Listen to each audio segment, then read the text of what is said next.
உச்சி மயில மேகாட்டு கோவிலில கதை ஒண்ணு நடக்குதம்மா.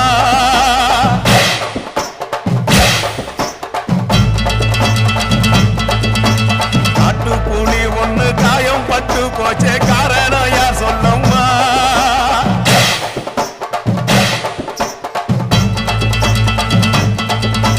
சாத்தாவோடு கையில் சத்தம் முழங்கிட தாயேடி பொங்கிடம்மா.